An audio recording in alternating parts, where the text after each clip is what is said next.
Okay, starting in 3, 2, 1.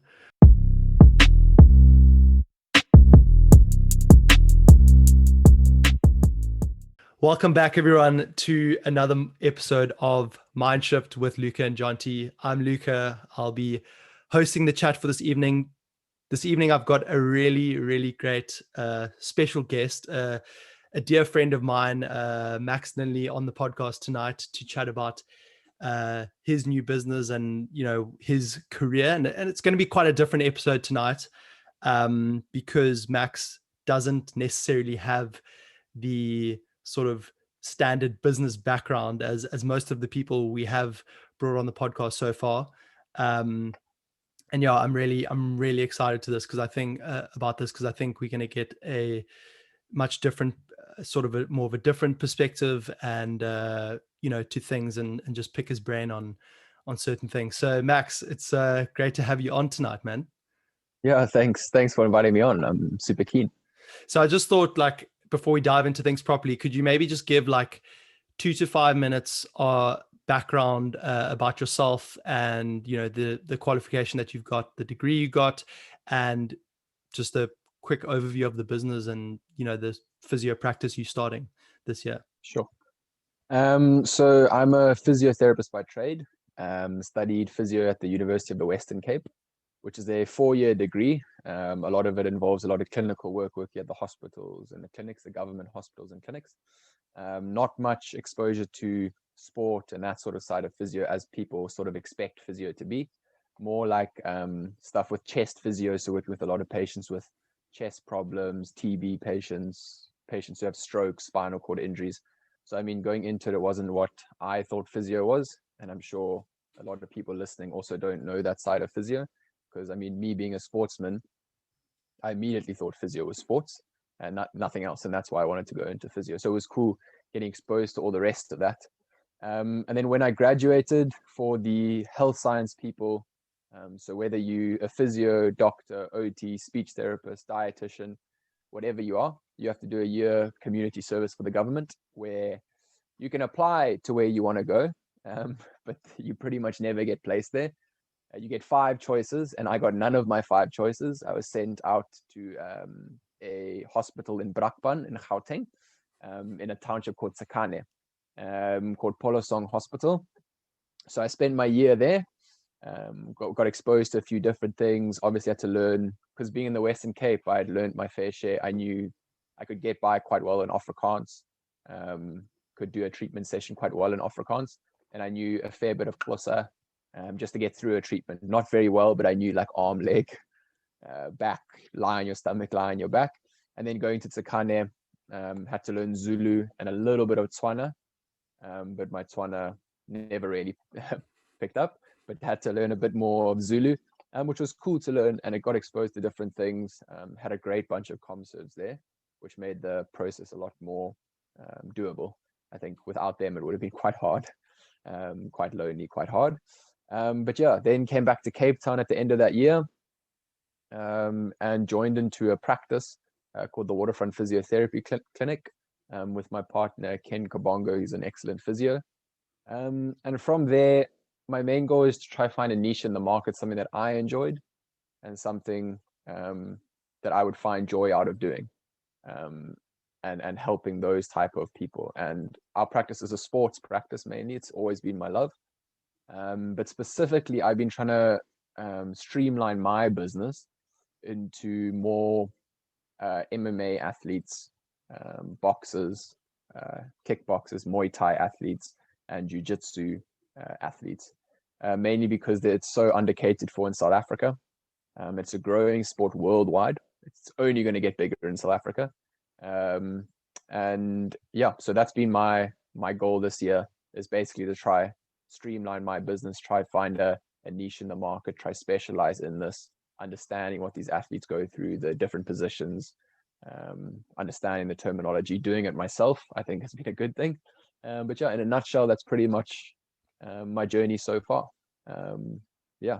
No, that's awesome, Max. And we're definitely going to get into all of that, you know, the MMA, the fighters, because there's definitely some sort of strategy that we can pick out there and how you've sort of chosen to approach this thing. But I first wanted to ask just something I was thinking about today and while we were organizing this is that like for someone doing physio, is this the natural progression of what they do? So you qualify, you do your comm serve, and then go straight into practice. Is that sort of a natural progression what most people end up doing, or like what is sort of is that not conventional, or how does that usually go Um, down? so, so it's not very conventional at all to go into your own practice, owning your own practice, or being a partner in a practice straight after community service or ComServe. So for me, it was normally what people do is that they will finish their ComServe, they'll do a couple of years either in the government or under someone else in their own private practice, in that other person's practice. And then if it is, some people don't have the goal to have their own private practice. Some people want to be in government, that's their passion, that's what they want to do. And then they get promoted to like a chief physio, head of department, and you go from there. Other people are very happy working underneath someone in a private practice.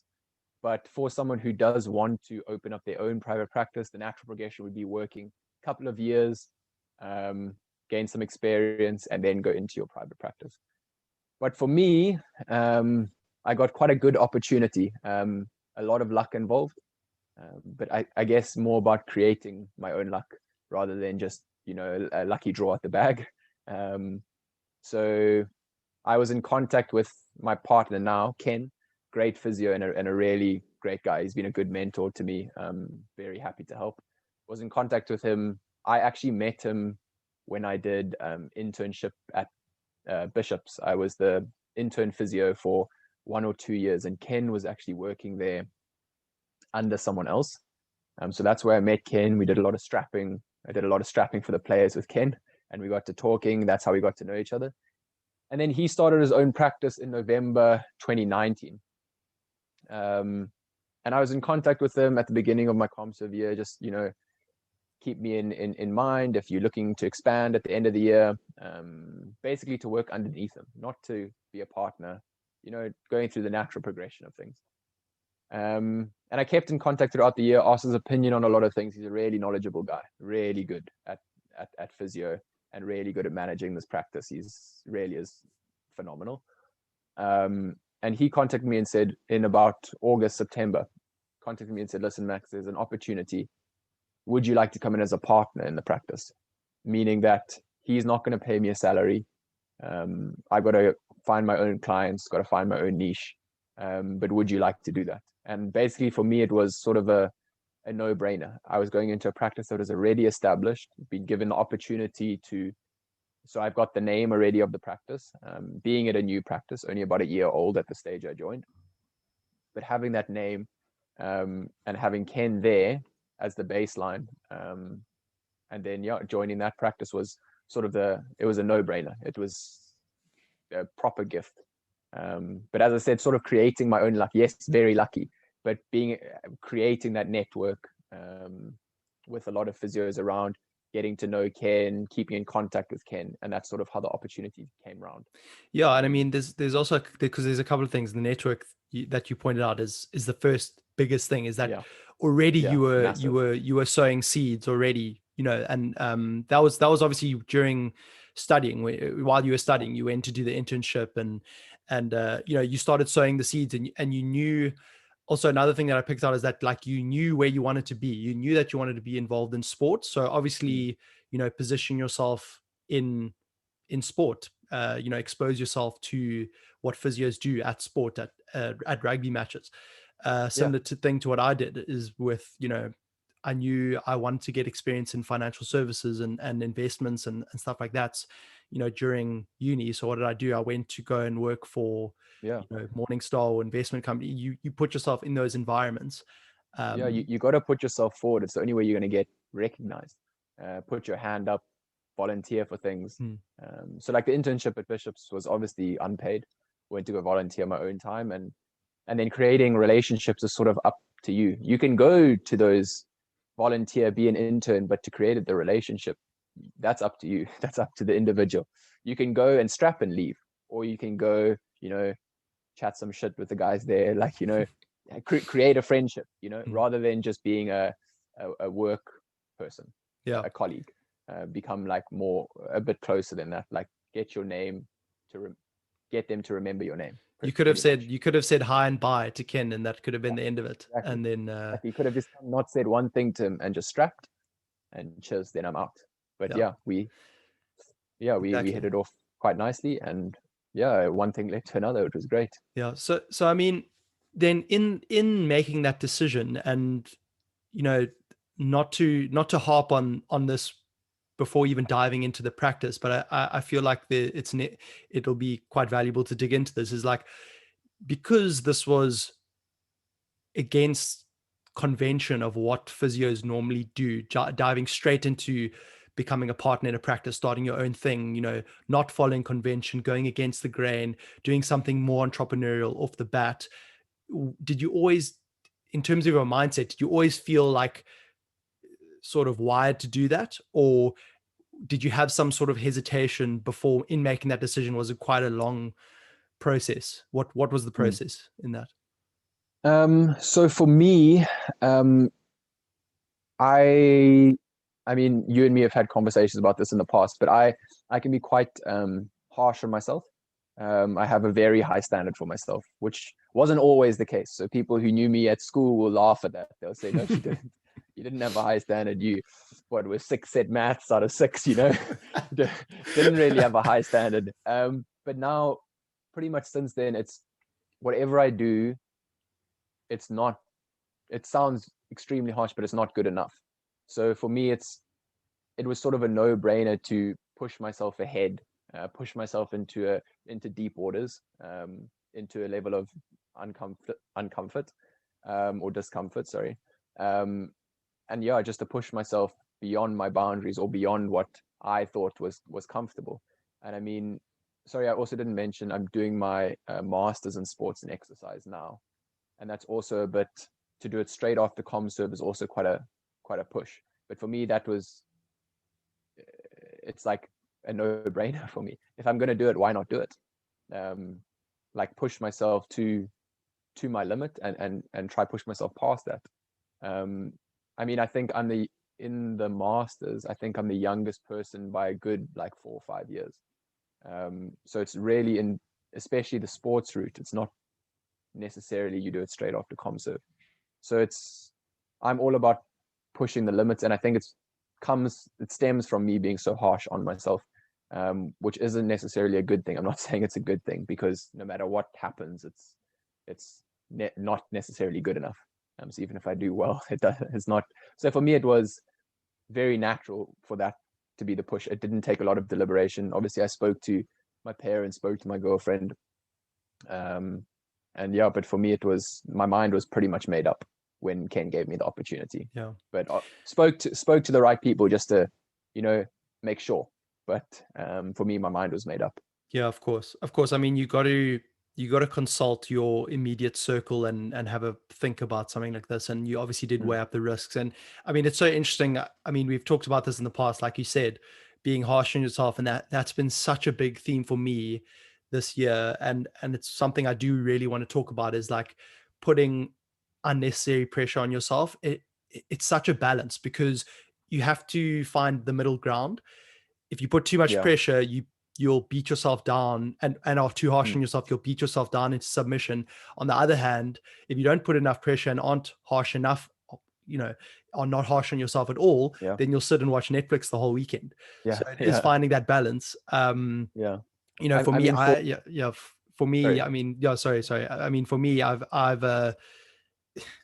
I've struggled so much with, like, sometimes I'll feel so bad about what I've done, or so I'll feel so bad about what I haven't done, that I'll be like depressed for two days, 2 straight days. And is it still like that now, or have you managed to sort of get on top of it? Yeah, I mean, I've managed. I've managed to sort of tame it somehow, and I've just, I don't know. Also, it'd be interesting to ask about you, how you've dealt with that, because also, like, what's helped me is taking like a longer term stance to everything, and longer term stuff to my work, in my day job, and then the other stuff I do on the side, even the podcast. Like, because with the podcast is an easy example, is you can stare at YouTube analytics and the Spotify listens and stuff, and be like, oh, why are the stats not higher? Why are we not getting as many listeners as we thought we would get? I thought this episode was really good. Why is it not going viral?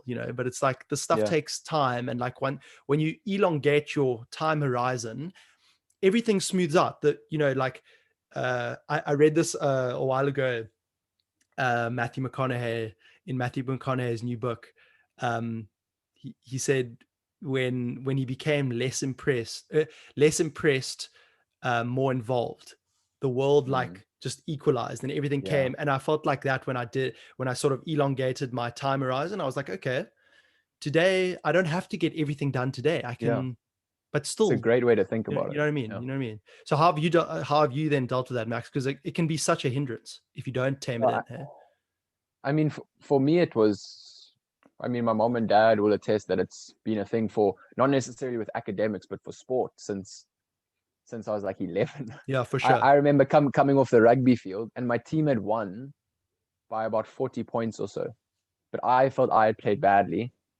And my mom and dad said, well done, you guys did so well. And I got angry with him. I was like, I didn't do well. Like, don't say well played if I didn't play well, like, sort of thing. So it's been like since then, but now it's sort of come, obviously I'm not playing rugby or anything like that anymore. But in university, so school, as I stated, my academics, I wasn't that harsh on myself until about matric. Then I started pushing myself to get the marks I needed. But in university, I would say first and second year, university was up and down. With that first and second year, I was extremely harsh on myself. I would get 80% for an exam or a test, or I would get 80% for a whole module, and I'd be like, it's not good enough. Like, you could have got better. And in physio, 80% is good. Like, if you're getting 80%, I remember the one year I got like 81% aggregate. I think it was second year, and I was like, you could have done better. Like, I wasn't happy. Which is, looking back now, I'm like, are you dumb? That's really good. So first and second year, it was really hard to try find the balance. Third year and fourth year was sort of, I balanced it out too much. I stopped caring as much. Started getting over some modules, like, not really caring. Basically because I'd blown myself out in first and second year. There was still the element, but now it sort of feels like that mindset of first and second year is sort of creeping back, where I'm really struggling to take a step back and be like, actually, you've done well. Like, this is fine. But my immediate go-to is, it's not good enough. And what I'm trying to learn, and I haven't got it, so I'm not saying I'm the master at this, but I'm trying to step back and be like, actually, for the space you're in, you're doing okay. Like, this, what you did last month was good. What you're doing now is good, rather than getting myself in the mindset of not good enough, not good enough, not good enough. Because as you said, I think the balance is very good, because the high expectations make you push yourself, makes you test your boundaries, makes you strive for greater things, for greatness, or however you want to say it. But it can also be a very harsh kick in the backside. Never being pleased with yourself is quite it's a heavy burden to have, when you're never happy with what you've done in anything, like whether it's sport, business, relationships. Like, it's hard to be so harsh on yourself. So it's trying to find that balance of, actually, it's fine, taking a step back, looking at what you've done and being like, actually, you've done okay. Like, you can pat yourself on the back, it's fine. Like, let's go again next month, sort of thing. For sure. And I mean, are there any sort of practices you've employed this year to sort of balance the stress out, or the, to sort of beat away the harsh thoughts that come in between your master's work, between the business? Or is it just a case of being in your own head 24/7? So as I said, I'm still struggling with it a lot, trying to step back and actually, like, acknowledge what I've done. But for me, it's trying to just be present and actually take a step back mentally and be like, so one of my big things is that I carry on telling myself to look at how it would look if I was me last year, looking in the future, being like, if this is where in November or December, if you look forward and you knew this is where you would be pretty stoked with what you had done. You'd be pretty happy with what you've done. And for me, that's been the way I've sort of overcome the harshness of myself, trying to push higher and higher and higher, is being like, if you knew what you were doing last year, you'd be super happy. So what's wrong? Why are you beating yourself up? There's no need. Like, this is more than what you thought you would be doing. You're working with people you never thought you'd be working with. You thought you maybe in like 10 years you'd be working with these people. You're creating relationships you never thought you'd be creating, partnerships you never thought would be happening.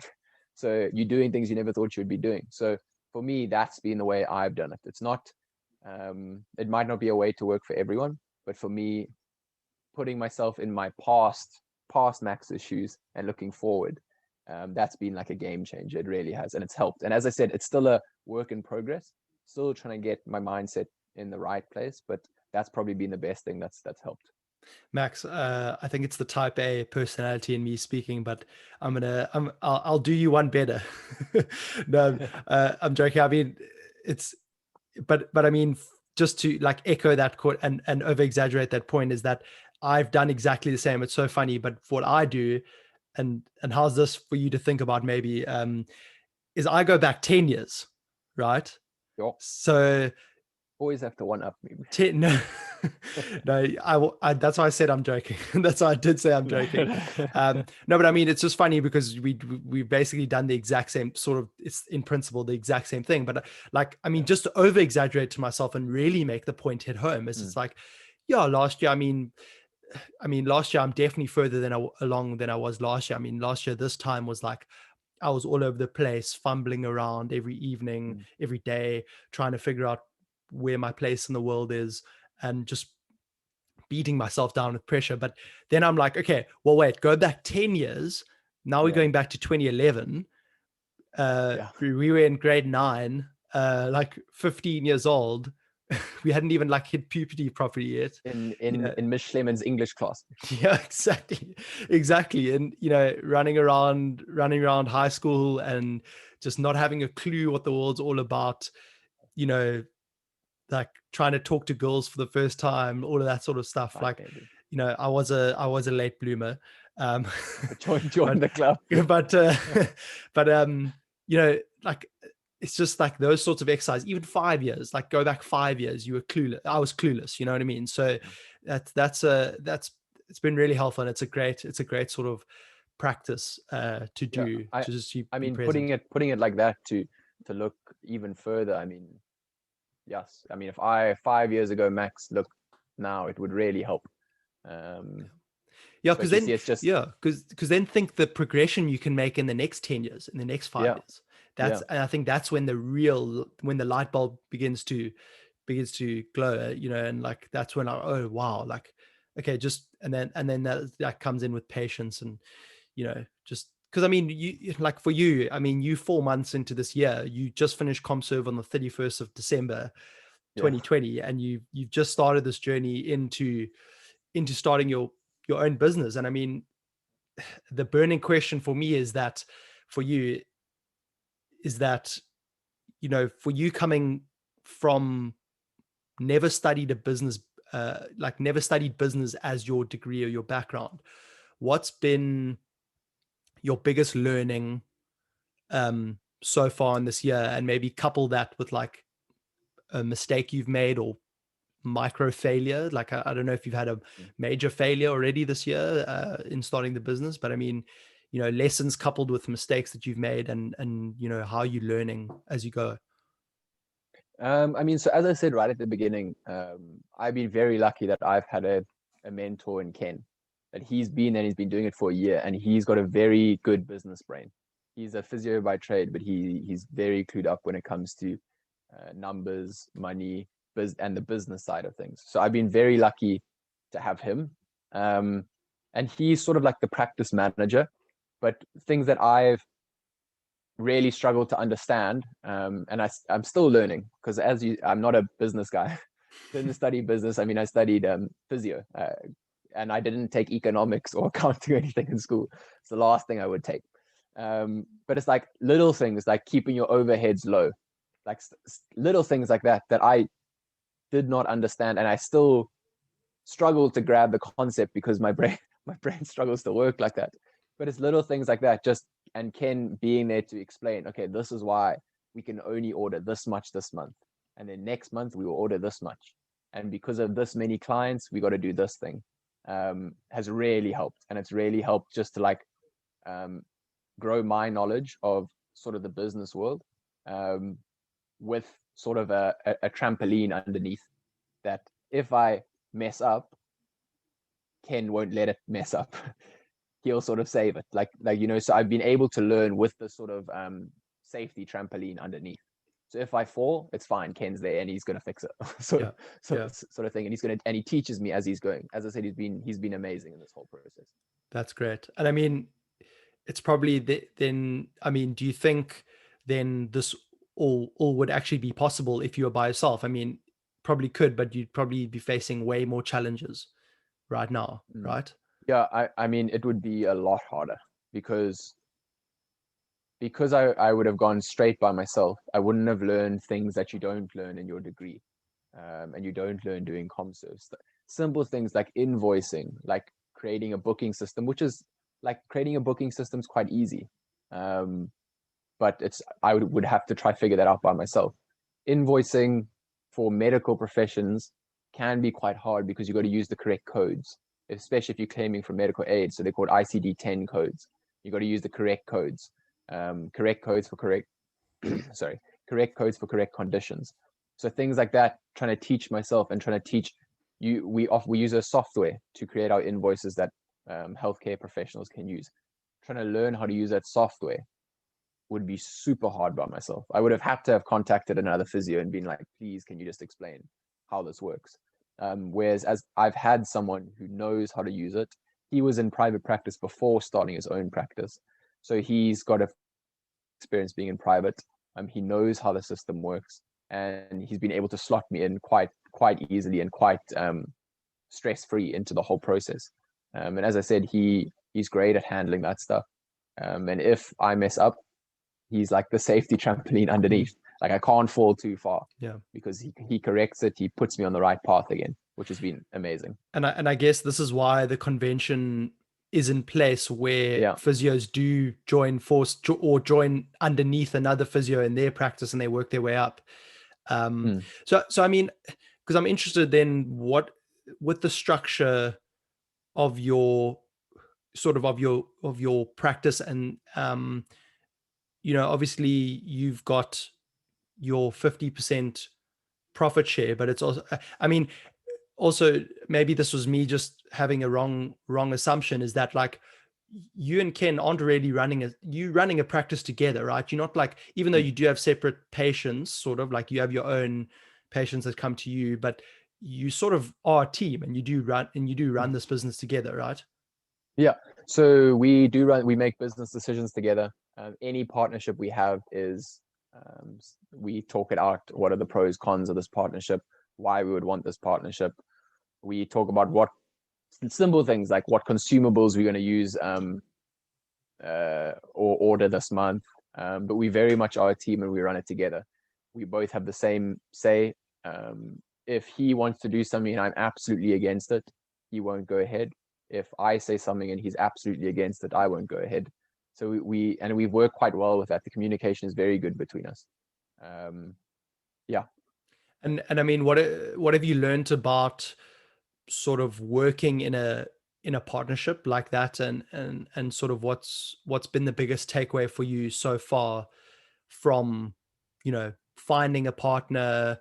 Why has did you think about Ken, pros and cons of working with him? I mean, did you have to assess, like, going into this practice would be working with Ken, so how did you make that sort of assessment? And what have been a few big lessons that you've learned about running a partnership and working with another person like that?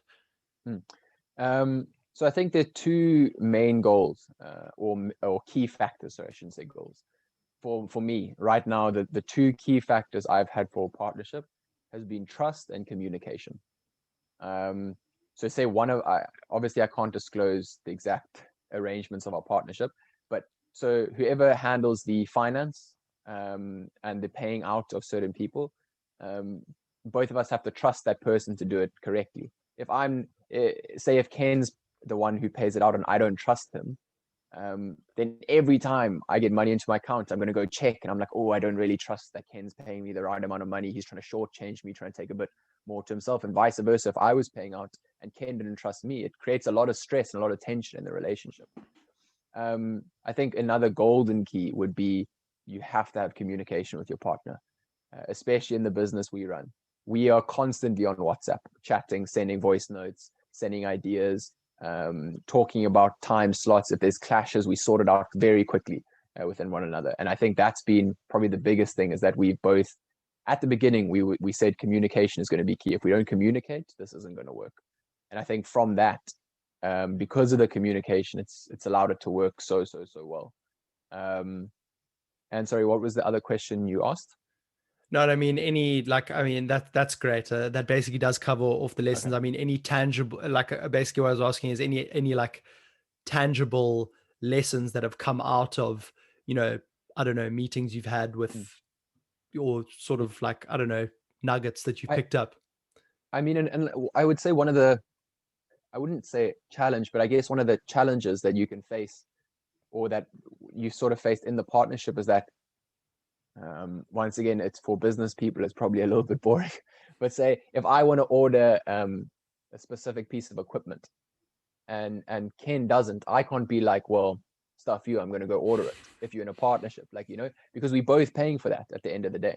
So I can't be like, well, I don't care what you think. Like, unfortunately, I can't get everything I want and he can't get everything he wants. So it's finding that middle ground, being like, why do you want this? Explain to me what the benefits are. Explain to me how we're going to make a profit off this. Like, why would we add this to our business?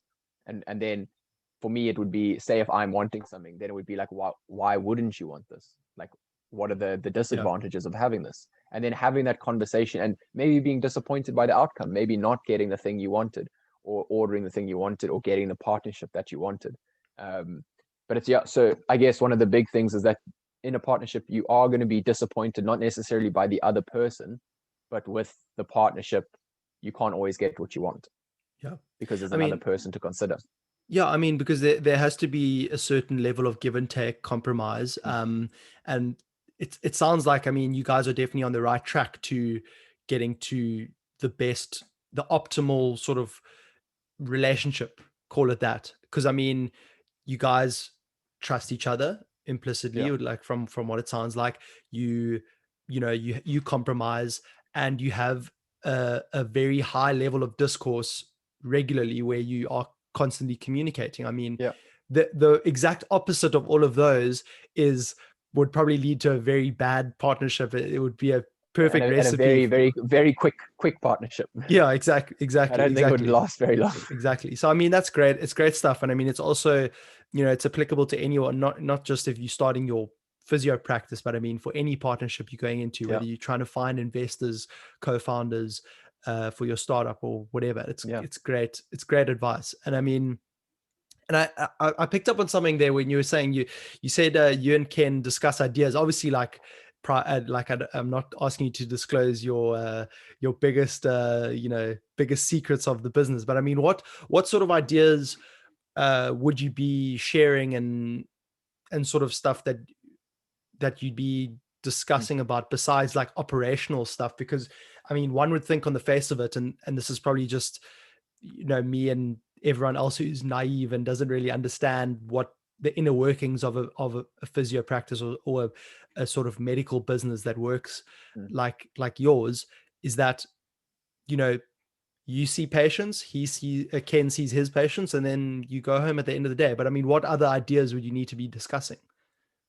So I mean, I can tell you some of the stuff that's common knowledge. So for example, when I came in, I was very set on finding a niche in MMA. finding a niche in MMA, boxing, martial arts pretty much. So that's something we had to discuss. Is that going to be good for the practice? Do we want to link our practice with MMA gyms?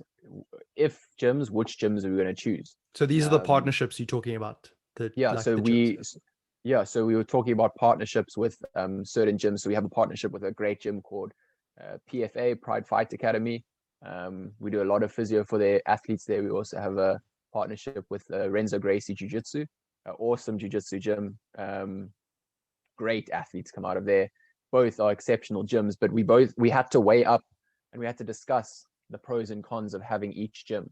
And for me, that's what I wanted to do, and was weighing up whether it was good for the practice to be going for and to be publicly putting it out there that we're working with these martial artists, because in South Africa, the public still has this perception that all martial artists are these tatted up guys with mohawks and very aggressive and all take steroids.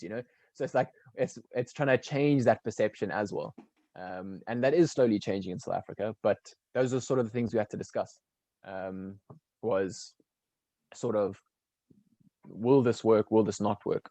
Other things would be simple things like consumables. So that's stuff we use, like we do a lot of dry needling, using a lot of obviously massage oils, and we have a lot of other consumables, things like that, and discussing how much of it we need, why we need this much, and then just bringing forward what we were both thinking on the table and trying to get an agreed amount on how much we were going to order. Yeah, and I mean that's perfect. Exactly what I wanted to hear, and it's a great tee up for the diving into the whole sort of the MMA stuff and talking about that more, because when we first chatted, I think it was a while ago, when you told me about sort of this niche that you're getting into, my like strategic and like business brain was like lighting up. I was like, oh yes, okay, he's like chasing after a market, like doing exactly all of that stuff. And like, I mean, because obviously when you're at school, it's probably like best to give a bit of background first. I mean, where did the interest for MMA come from? And I mean, was the business decision driven by your interest, or did the interest come later? Because I mean, you played rugby and water polo and stuff. I mean, I only found out you loved fighting like last year, basically. So I wanted to do boxing since I was about 13 or 14. My parents didn't really like the idea of me doing boxing. But I didn't push for it, in fairness to them. I sort of asked once or twice and they sort of said no. Also, I was also very busy with my school sports. So, I mean, I guess their thinking was, well, we wouldn't like Max to get hit. And he's busy, so it's not going to work, so sort of thing. So I always wanted to box. That was probably the first, there was something about it that drew it to me. I don't know what it was. Or drew me to the sport. I think it was mainly probably just like, it's you versus another person. There's no team to hide behind. You are the team. So I guess that was the draw, was that you got to prove yourself against this one other person who's trying to take your head off, and you got to get through him. And if you don't get through him, you lose. There's no team to hide behind. So I think that was the draw for me, because I'm a very competitive guy, as you know. I like to win, and I like to do well. So I always wanted to do boxing. After school, when I was studying, I actually joined a gym, PFA, Pride Fight Academy in Gardens. The owners are great people. It's Mike Menemna and Jess Menemna. They're a couple and they run an awesome family orientated gym. It's such a welcoming vibe. And I walked in there, and the way I was treated when I came in I was like, this is amazing. I've never been to a gym like this. Like, I've been here for 5 minutes and I feel like family. Like, this is not, I thought I was going to come in and get intimidated. Like, these guys are going to all have tattoos, all shirtless, like beating the shit out of each other. Like, I thought it was going to be that. I had no experience. So coming into that space and being so welcomed within the first 5 minutes, like they were like making jokes with me. I was like, this is amazing. This is awesome. Joined the gym, started training and stuff. and then unfortunately a genetic condition called thoracic outlet syndrome. So if any physios are listening, they'll know what it is. But basically, it's the trapment of your nerves through your thoracic outlet, which is this area over here. So nerves coming through, they get trapped either by your scalenes. Mainly, it's your scalenes, so the muscle on your neck become tight, or it can be you have an extra rib, which closes the thoracic outlet. For me, I didn't have an extra rib. I had a very vascular and big scalenes. But you don't go for surgery straight away. You have to do 8 months, 9 months of physio. So I did 9 months of physio, no improvement, went for the surgery. So that took me about a year. And that was in my 4th year of varsity. So it took me out for a year. So I trained for, I think, 2 months before. And I literally couldn't train when I had it. I remember the one evening I phoned my girlfriend and I was like, listen, you might have to fetch me because I can't lift my hands to the steering wheel because my hands had just gone weak. So I was literally doing this to try get my hands, like using my body to try get my hands to the steering wheel. So it was like, it got really bad. But so I had the surgery and then I went on ComServe, still recovering from the surgery. So even if I was recovered, I wouldn't have been able to go back to the gym. And pretty much got the go ahead at the end of last year to start training again. So I finished up my ComServe, and I think it was in December last year, I got the go ahead. So not that long ago, about 3 years ago, came back to Cape Town, joined the PFA straight away. Literally, it was the first thing I did when I came back to Cape Town, went straight there, absolutely loving it, still train there, great family vibe, run so well. So for me, it was sort of, and in that time I was off, in that year I was off, I was super interested in anything to do with, so Jiu Jitsu, which is submission grappling. And obviously the UFC, I was a big fan of the UFC, watched all the fights, they have something called the UFC Countdown on YouTube, which are small episodes leading up to the fight. Would watch all of them on YouTube. I used to wake up and like, it was the first thing I did when I wake up was watch UFC Countdown. I literally obsessed. Watched all the jiu-jitsu stuff. I even bought a subscription on one of the jiu-jitsu streaming sites called Flow Grappling to watch some jiu-jitsu. It was a little bit of a waste of money. Well, not actually. I absolutely loved it. Basically, I was just a little bit obsessed. Used to watch. So I wasn't even doing the sport at this stage. I just loved it. Used to watch instructional videos on YouTube about techniques that I couldn't even do because I wasn't even doing the sport. But I used to watch and be like, oh, that's how you do it. Oh, okay. When I get back, I'm going to try that sort of thing. And obviously you watched all the Joe Rogan yeah MMA show and stuff. yeah I listened to all the Joe Rogan stuff. Yeah. What a beast. But yeah, so for me it was more the love coming from my side and seeing that there's 1 or 2 physios who know fighting and who work with fighters, but pretty much no one who understood fighters, understood the techniques, understood what their bodies go through. I mean, these guys are unbelievable athletes. They put their bodies through torture to get to the fight. Like the training they go through,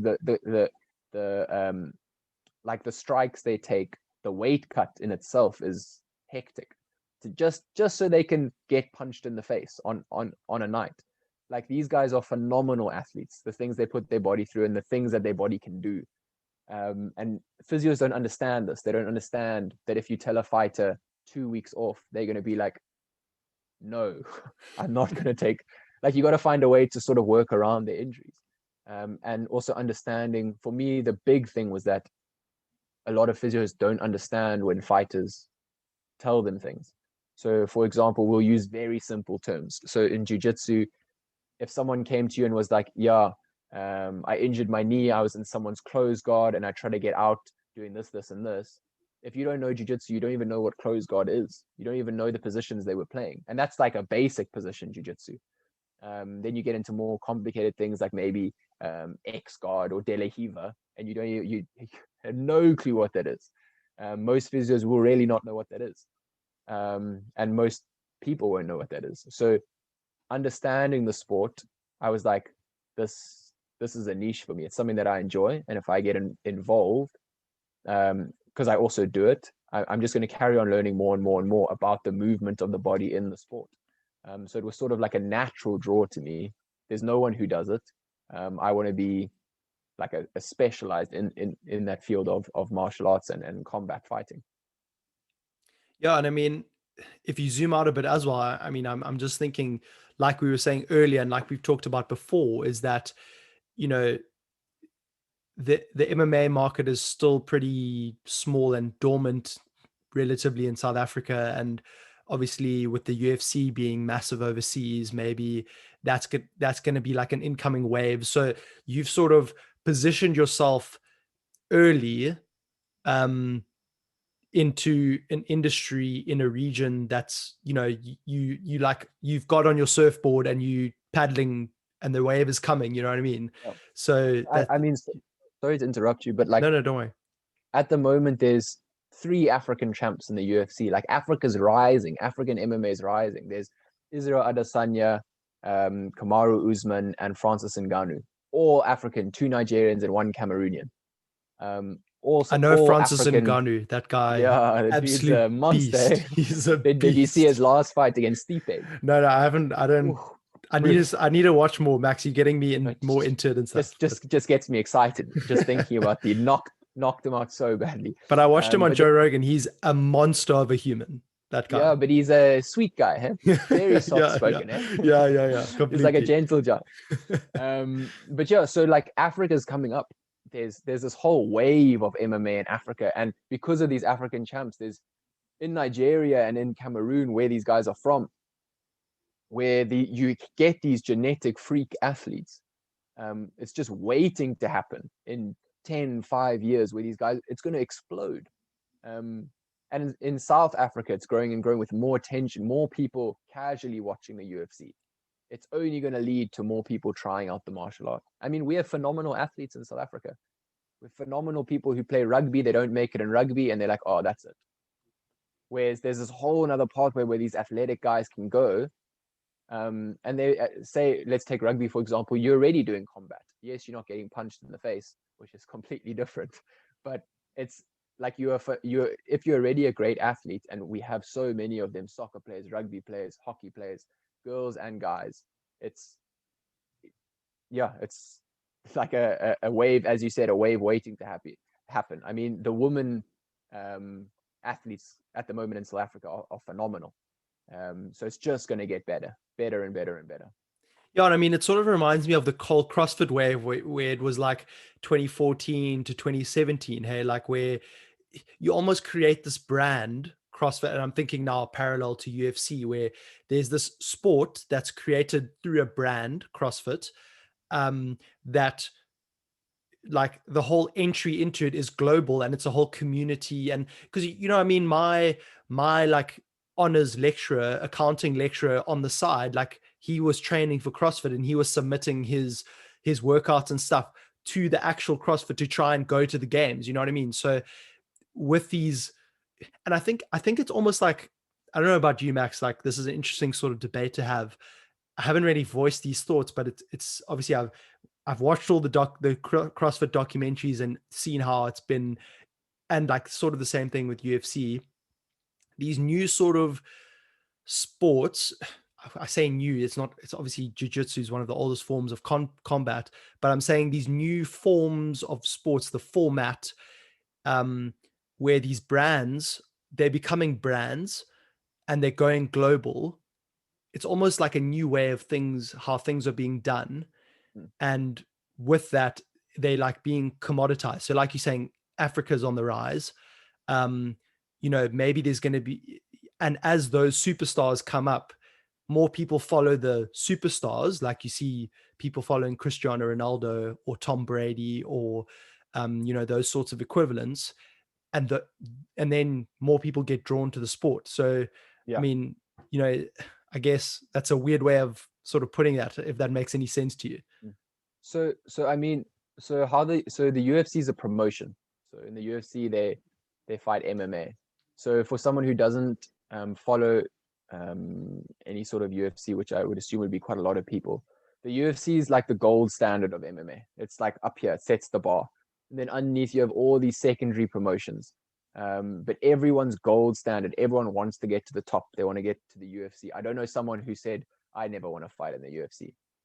if they don't want to fight in the UFC, it will be like maybe another promotion called One Championship or Bellator or one of those. But UFC is the gold standard, no matter which way you look at it. One Championship is, they have amazing fight. It's an Asian-based franchise or promotion. I shouldn't say franchise. They have amazing fighters, but I think most people who follow martial arts would agree with me that the UFC is the gold standard. And that's sort of, so you try climb this ladder of leagues. So it'd be like, say in South Africa, you have like the club rugby. I'm going to take rugby, sorry.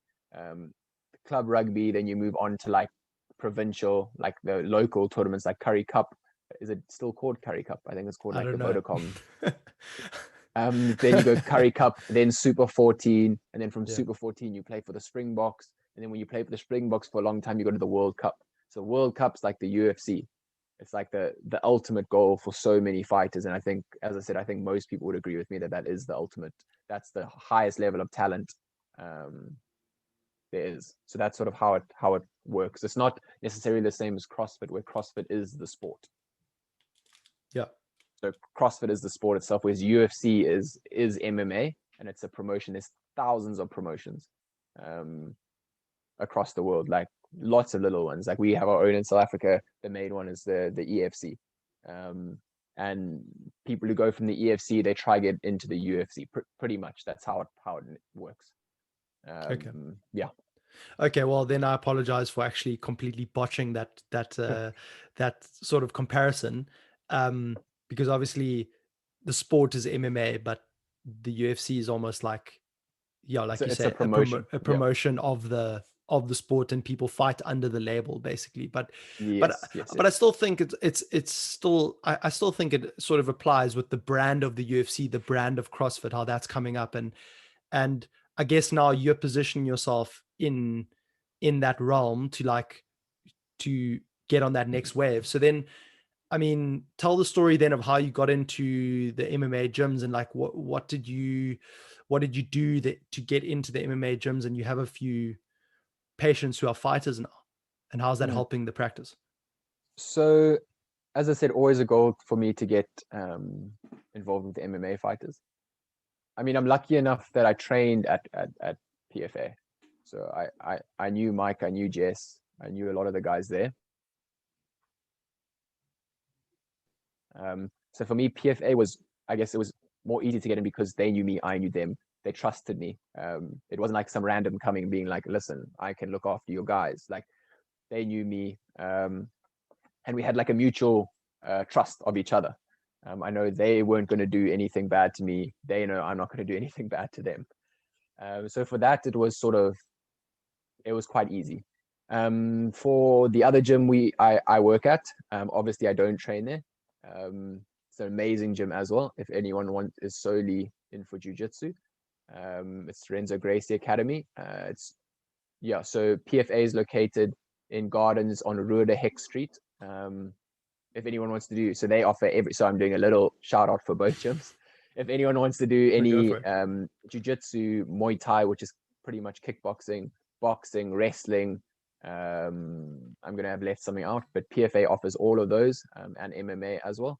Whereas Renzo is mainly just jiu-jitsu. I know they're starting some boxing classes and slowly starting some Muay Thai, but their main focus is just jiu-jitsu. And they're located just off Buitengracht, in town, Cape Town. But yeah, so approaching Renzo's was, you have to take a risk. I rocked up there, and I was like, listen, this is what I want to offer. This is what I'm willing to give you. This is what I want from you. Would you be keen in this? And I mean, fighting gyms, there's a lot of people who are injured. I mean, you fight. That's what you do.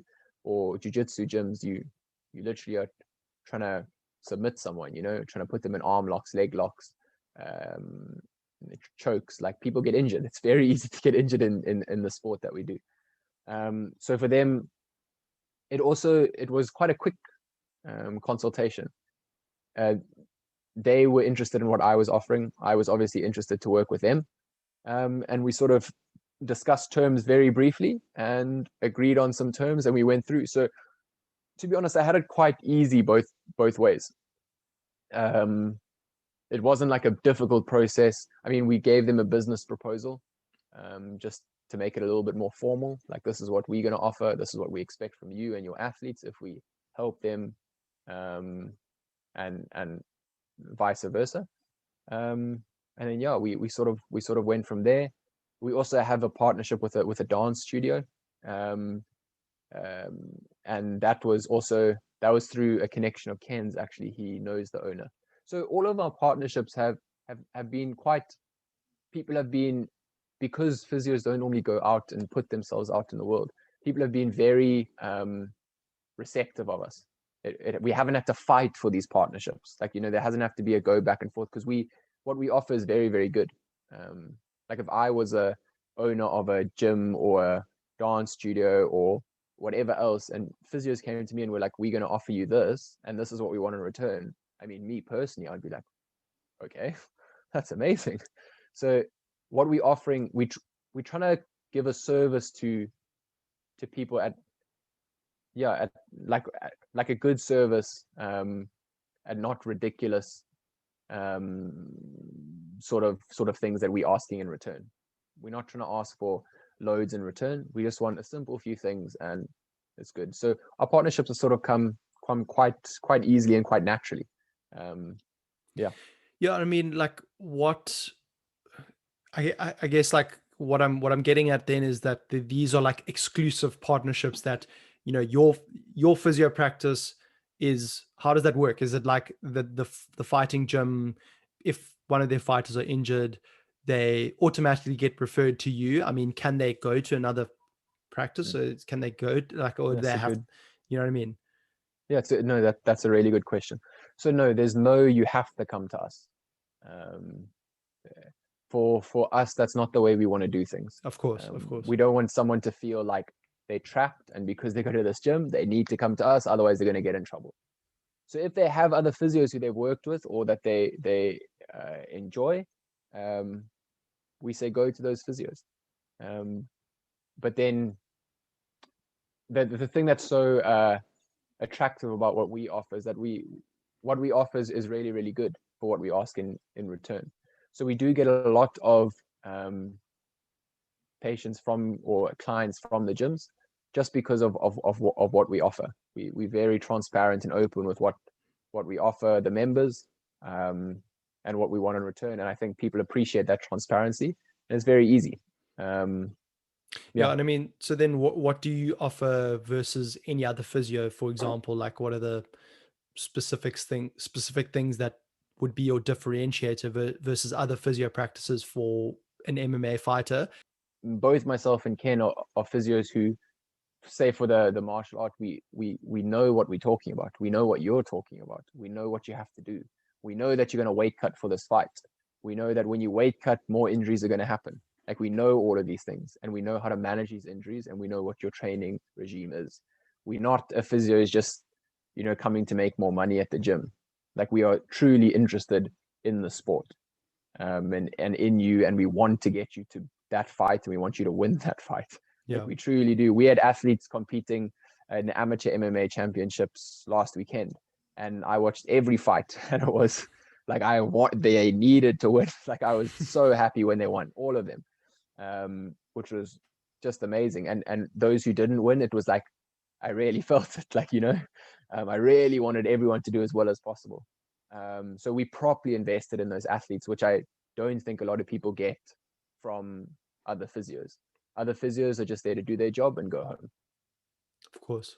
Yeah, I mean, so your major differentiation is actually your specialization in the sport, and being like, we know what you need, having that acute knowledge for MMA, and being like, if you go to another physio, they don't know what you really need for this sort of thing, and they don't know that you have a fight coming up in 3 weeks and whatever. And that's actually probably the biggest, like, such a big lesson for everyone listening, is that, you are invested in your customers, you actually go and watch their fights. Like, I mean, if that's not taking, building that relationship, taking that relationship to the next level, and proper service to your customers, and I don't know what is. And that's no matter what you're doing, I think being invested and like that is amazing.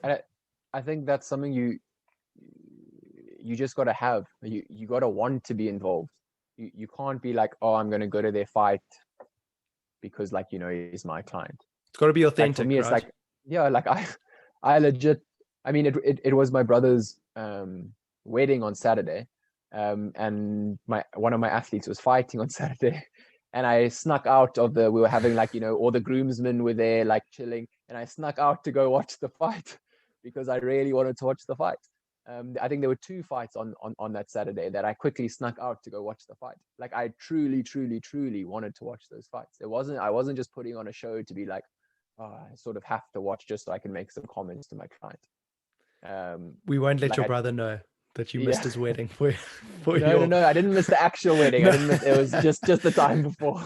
No, I'm pulling your leg. No, that's So it's like that authenticness. Yeah. Like, you can't fake it. For me, it and I think the clients really get that. Yeah. They know when it's real and when it's fake.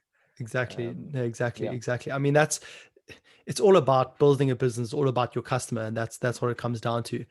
And Max, I mean, it's interesting to me is that, because we've talked about in the past, I know your interests are very much in sport generally, and all the verticals around sport, especially now that you are qualified physio. So the rehab side of things, equipment for that, aids or supplements for working out. Are there any, now that you started your physio practice, are there any other sort of business areas or opportunities that you are scoping out and having a look at, or things that you want to integrate into your practice that aren't usually done by other physios, or, I don't know, new businesses that you want to start, by themselves separately? People who are listening to this podcast are probably going to be like, can this guy shut up about martial arts? This guy just goes on and on. But one of the things I'm trying to get going is to bring in. So in Jiu Jitsu, the uniform is called a gi. So it's a classic. If people more likely know judo, it sort of looks like a judo uniform. If you didn't know, to the untrained eye, that would look the same, more or less. So myself and my girlfriend trying to go into is trying to bring in hemp gis, so 100% hemp gis into South Africa, because they're really durable, they last a long time, and obviously in this day and age there's a massive market for hemp products, very sustainable material. So we're trying to bring those in and sort of create a brand through that, and then sort of see where it goes from that. Start with the gis, see how well they do. If they do well, we branch out into other aspects, so maybe some shorts or rash guards or gloves or whatever, but sort of go from there. But that's been probably the thing we've spoken about the most, still in its very baby stages. Yeah. And I mean, is products and all of that. Is that what, I mean, when you see like Conor McGregor and the guys in the UFC fight, like, is that what they wear? They don't wear, because they wear shorts, right? They're not wearing. Yeah. No. So a gi you would only see at a jiu-jitsu tournament. Oh, right. So jiu-jitsu, you have gi and no gi. So gi is the uniform. So it looks like, well, I've actually got one right here. Do you want me to show you? Yeah. For those watching the video, watching the video, you'll have a show and tell. Okay, so this is a gi. Okay, so it's like these are the pants up top. So it wraps over. It's like a martial art uniform. Yeah. Okay, I understand. And then you have the pants as well. So jiu-jitsu, you either have gi or you have no gi. No gi is often people wear like rash guards, like undershirts. Yeah. Like rugby players usually wear. That sort of Canterbury used to be very popular. So sort of that stuff and shorts, and that's no gi. So they're the same, but very different in techniques, because the gi, you can obviously use the gi. You can hold onto the collar, hold onto the sleeves, hold onto the pants. With no gi, you're not allowed to grip anything. So it's all holding like wrists and the body and legs and stuff like that. So same sport, but different sport, if that makes any sense. Yeah. And I mean, I guess also you sort of dealing, with, if you were to start up that business, it would run pretty analogously with your practice. You'd almost have like a Mm, sales funnel through your practice in, if yeah. those fighters needed some Mm, sort of equipment or stuff. So I guess that, that's how you start creating this network. mm.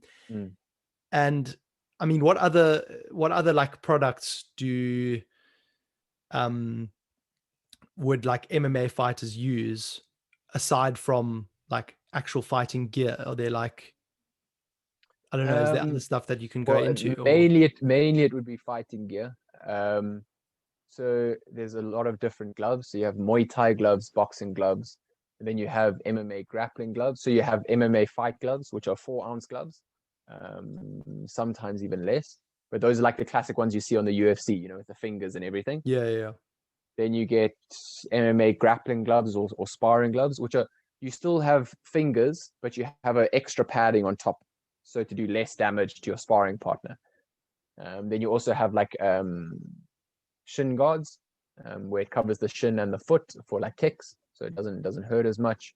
And then like just the standard boxing gloves, focus pads, which is where the boxers hit. When the classic, you see the trainer with the pads, boop, boop, boop, those are called focus pads. And then tie shields or tie pads are bigger pads like this. They like cover your whole arm, and that's for like Muay Thai, because Muay Thai you throw elbows, throw knees, throw kicks, so the pads are a bit bigger for all of those moves.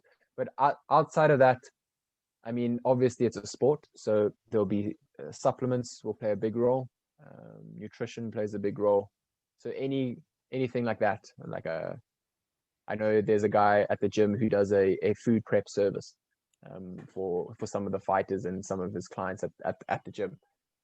So I know that does quite well, because obviously people, you taking your sport serious, you got to take care of your body, got to put in the right stuff to get the right results out. But yeah, so then it would be things along those lines, like with any sport.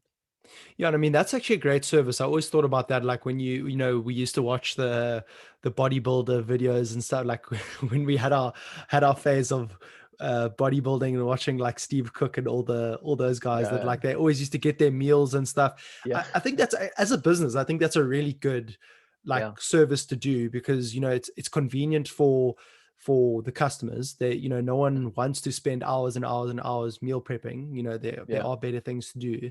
And if you can make that healthy, I mean, that's probably you can probably run a solid business. And yeah, it's not, 100%. and it's not like complicated stuff that you have to cook. It's like Yeah, chicken breasts and broccoli and yeah, stuff. chicken breast and rice, bro, And for rice. Yeah, those exactly. bodybuilders. No, it's interesting. No, I mean, there's definitely a lot of things you can do. And as the market grows, as the market expands, I mean, I can't get the idea of cryptocurrency like out of my head, because it's also one of those like markets that there's just been like an explosion over the past 10 years, but Yeah, especially over the past year, where it's one of these new markets. There's a evident huge wave, and all of these other things are just coming off from it, like in the same way that could happen with MMA, and especially in yeah, South Africa, such an yeah. untapped market. I um mean, I think there's a huge potential for someone to start a business focused at combat sports, or I should say martial arts, um, because there's a few stores that do it, but no names mentioned. Some stores are very always pretty much out of stock. One of the biggest stores always out of stock, like very unreliable. You can never get your stuff from them. Like they say they have it, but they don't have it. So like there is a massive potential for someone to be like, okay, this is my thing, and I'm going to do it, and I'm going to do it well, and I promise you, you'll be sorted. It's such a great market to go into. Yeah, and I mean, especially like the thing is in South Africa, the great thing about being in South Africa, I think if you're an entrepreneur and you want to start something up, is that I feel like South Africa always is a couple of years behind like the US and the UK. Yeah, So like, always.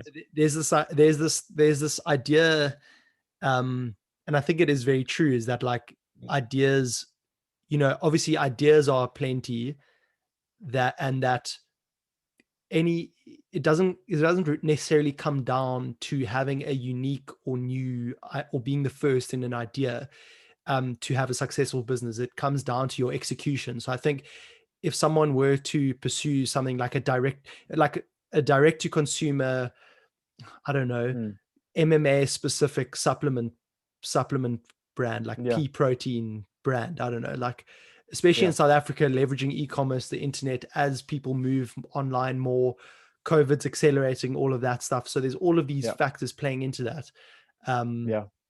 It's a great, and I think South Africa is sort of slowly catching up with the online shopping. Because I mean, I was in the UK for a year and everything was online. Like anything I wanted to buy was online, and South Africa's very slowly getting there. Like we're getting some big outlets now, like like classic like Superbalist. They here now. A lot of your stuff you can now order online. Like it's not as hard. But obviously you still can't get everything online, which is but we're getting there. We're slowly moving online, which has been really cool to watch. Yeah, I think a good indicator is seeing that, like, the food the grocery retailers are starting to like do food delivery and stuff, like properly e-commerce, like Pick and Pay, Woolies, like their D2C like segments, which is, and more of the e-commerce stuff, delivering food. Like, because I mean, obviously I'd only moved to the UK last year for the first time, and I was like, whoa, I didn't realize like everything was so, easily online, and accessible. even like government services, you can get whatever you want. Yeah, exactly. Even all of that stuff, bills, everything's online. And it's like, you got to think, like, why have we in South Africa, why are certain things done that way still? So there's definitely still space for disruption and innovation in that sort of segment, even though one may think, oh, that's already been done, that's old. Like, I don't know, starting a direct to consumer brand is old news. Like maybe, but in an untapped market like that, not necessarily. And Max, I think, like, as we sort of near the end and like start closing out, I wanted to sort of fire some a quick fire, do like a bit sort of a quick fire round with you, fire some quick questions at you, and like in terms of I'll just throw a few at you if you game, and you can give some shortish answers. First one, just in terms of like how your day is structured in the practice, what are the different caps you're putting on every day? And what I mean by that is there like I don't know, like a creativity hat that you have to put on at some point, a business strategy hat, an operations hat, a finance hat? Like, what are the different sort of mindsets you go throughout the day when you operating? So that question is quite hard to answer, just because my day changes a lot every single day. Because of the private practice, it's sometimes my day is pretty open, sometimes my day is very, very full. So I think it sort of depends on the day. And I mean, I know this is a business podcast, but a lot of the time it's just about like giving each patient or each client the best service I can, and being present in each of those services rather than just being just doing my job. So for me, that's probably, I only start thinking about finances and stuff at the end of the day, and that sort of thing. For me, the main thing is just to serve each patient or client as best as I can, to the best of my ability, and give them like the best of myself, pretty much. I mean, that's 100% business. So you didn't need to make any excuse for saying that. I mean, that's the crux of it. But yeah, I mean, that's a great answer. What book, if any, have you recommended the most to people? And if that doesn't really apply, if you're not really a book giver of like gifts and stuff, or you haven't really recommended any books, what book that you've read in the past 5 years has been, influential for you, and what would you recommend? Ooh, that's a bit of a tough one. You can give a few. I mean, it doesn't have to be Mhm. the one and only. I would say one of the great ones is the 5 a.m. club. I know you've read that. I I think it's haven't great for actually. anyone. I haven't Oh, actually, haven't you? but it's on my Oh, list. It's on my list. yeah. I thought you had. Sorry. It's a great book. It really is. Gets you into that mindset. Um, there's another book for someone who's not so business minded as yourself, Luca, would be it's called Manage Your Money Like a Fucking Grown Up. And I think it's a very easy book to understand. What to do, what to put aside, when to put aside, and just pretty much how to manage your money like a grown up. Like stop being a kid about it, stop being a teenager about it. I think those two books would be probably at the top of my list. And I mean that last one, does that approach it from a business standpoint as well as a personal finance standpoint? I read it a while ago, but it's pretty much, I think it's mainly from a personal standpoint, but I think there is a lot of stuff you can take away Yeah, for your business. A lot of concept you can apply personal very and transferable stuff. to your business. Yeah. Yeah. And I mean, what I think like second last question for you, what is the what's been like the best investment you made in yourself over the past 5 years, financial or not? Oof. Um, the best investment I made in myself. Um, I mean, for me, it's going to be a very sort of black and white, clear cut answer. It's probably not what you're looking for. Um, but for me, it's just spending the money to do the courses, like postgraduate courses. So that would be, for people who don't know physio, it would be courses like doing an extra massage course, doing a dry needling course, doing the strapping and taping course, basically to upskill myself. Because at the time, it's a lot of money going out your bank account to do all these courses because they're not cheap courses. But then looking to the future and being like, actually, this is investing in yourself. It's investing in your profession. It's investing in your skill level and how it's paid off this year. And I mean, doing my masters now, it's investing in myself. I know when I'm done in it's a 3 year masters. When I'm done in 3 years' time, it's going to be, and I say I look for a job overseas, it's going to be a massive difference. Um, like putting this time and investing this time into upskilling and bettering myself and becoming a better physio from that. Yeah, and I mean the return on your investment is going to be the, the growth in your business and how you Yeah. serve your clients and what Yeah, and and benefits and come the from the that. treatment I can offer my clients, Exactly, like exactly. the And level of treatment, it yeah, makes a massive difference. yeah, and adding value to them, obviously, then that'll Yeah, cause them to win more fights, and that's exactly. part of your mission. Last question for you, Max. Um, if you were to say, if you had one thing to put on a massive billboard that was going to be broadcasted out to the world, what would you say? Ooh, I think you would just because it's applies to my journey would be create your own luck. You can't, and I know quite a few people have said that, but you can't just sit there and be like, oh, Luca's so lucky, like he gets this, this, and this, and this. You got to go out and you got to create your own luck. I think that for me that would be number one. You know what they say, cliches are cliches for a reason. But Max, thanks so much for doing this, man. It's been a great conversation. You've added a Anytime, yeah. ton of value. I can guarantee that. I mean, you're not a business guy and you don't have a business background, but I Not at guarantee all. you the lessons you've learned and the little nuggets that came out of this conversation, there's a lot to take away for people. And I think, whether you know nothing about business and you're thinking about starting one, or whether you deep into your business, I think there's something in there for you. And just let the people know where they can find you. Yeah, oh, little shout out. I like Little it. shout out. So for those in Cape Town, we are located at the Waterfront, in the Portswood parking.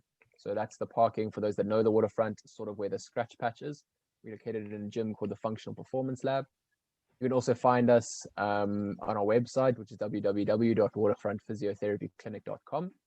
And yeah, you can make a booking online there, or you can find us on Facebook at the Waterfront Physiotherapy Clinic. as well as on Instagram, which is at Waterfront Physiotherapy Clinic.